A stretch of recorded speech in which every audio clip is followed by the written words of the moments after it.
review. Baik. Nah, setelah partai, setelah rapat pleno itu memutuskan akan nah,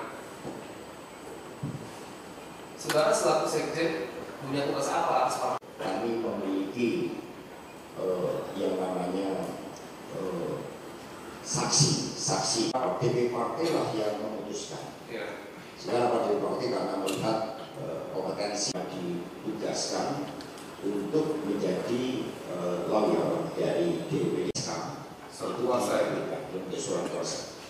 Nah, setelah partai juga memutuskan bahwa judicial review itu berdasarkan keterangan saudara awal tadi dia punya kompetensi ya untuk mengajukan putusan terhadap hasil dari judicial review, saya tidak ada pertimbangan di rapat pleno tersebut. Fungsionalis seperti itu ya. Nah, bagaimana saudara mengetahui bahwasannya Doni lah yang ditunjuk untuk mengajukan judicial review ke Mahkamah Agung? Makanya tadi saya tanyakan, apakah saudara atau pihak-pihak yang berkaitan dengan agenda rapat atau panitia hari ulang tahun partai itu kami bisa lihat pada saat membahas termasuk di dalamnya ada Pak Edi Bowo dan juga Doni Istiqomah untuk menjelaskan. Langsung boleh pengajuan Pak. Jadi kita tahu. Oke, mana? Jadi tadi Ibu Ripka Ciptaning ngasih tanggapan ke saya, ini Pak Hasto baik banget, seluruh pertanyaan dijawab. Ya buat saya karena ini adalah tanggung jawab saya sebagai warga negara. Meskipun banyak yang disampaikan tadi, itu adalah bukan percakapan saya. Itu adalah WA-WA yang saya ketahui melalui persidangan. Baik pada tahun 2020 maupun sekarang. Nah, sehingga terhadap segala hal yang disampaikan dari keterangan saksi-saksi, sejak awal saya tidak mengetahui adanya suap, kemudian ada dana operasional, nama-nama saya sering dipakai oleh pihak lain untuk kepentingan-kepentingan tertentu, dan dalam fakta persidangan, baik dari saudara Doni Istiqomah maupun Saiful Bahri yang tadi banyak dibahas dalam persidangan, itu adalah upaya mereka berdua. Mereka yang meng-create segala sesuatunya termasuk dana operasional tersebut. Namun karena tanggung jawab saya sebagai warga negara, ya pertanyaan dari JPU saya jawab. Meskipun itu adalah percakapan dari orang lain yang tidak saya ketahui dan baru saya ketahui pada saat persidangan ini. Terima kasih. Silakan.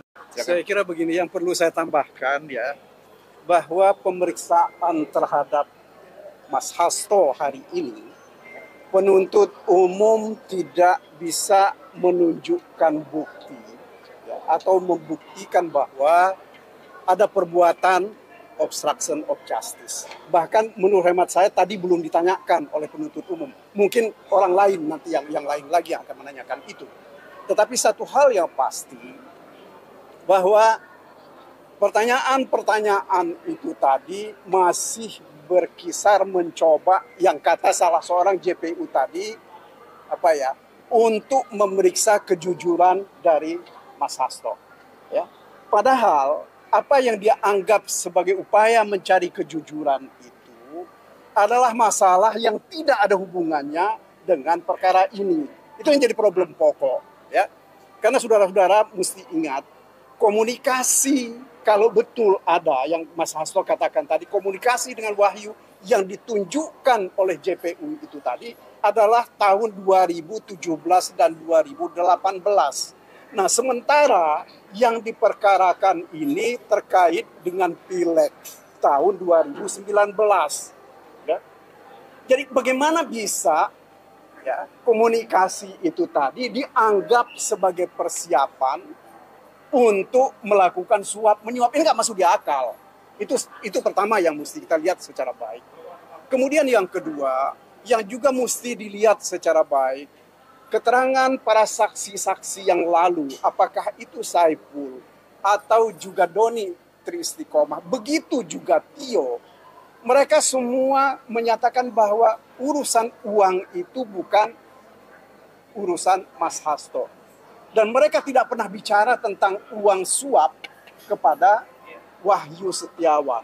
Itu lebih sebagai sikap kreatif yang ditunjukkan oleh Saiful, dan tentu saja dengan Tio, yang atas pengetahuan Doni tentu. Tentu mereka bertiga yang tahu tentang itu. Apalagi misalnya tadi ditanya soal geser atau mengenai biaya 1,5 miliar.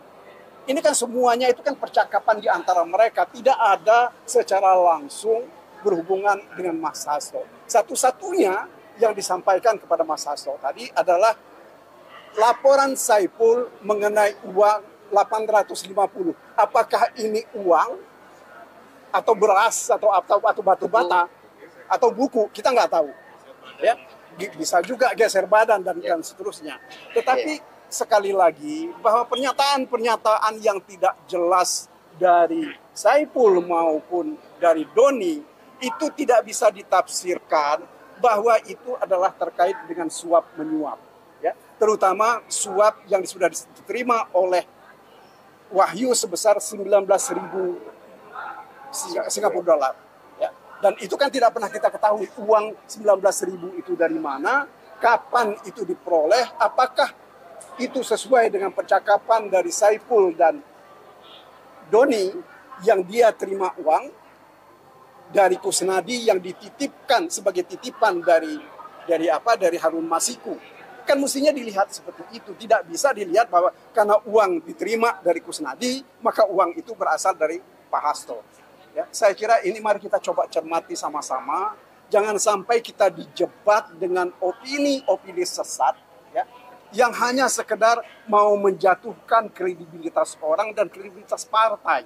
Apalagi ini lebih banyak urusannya dengan politik.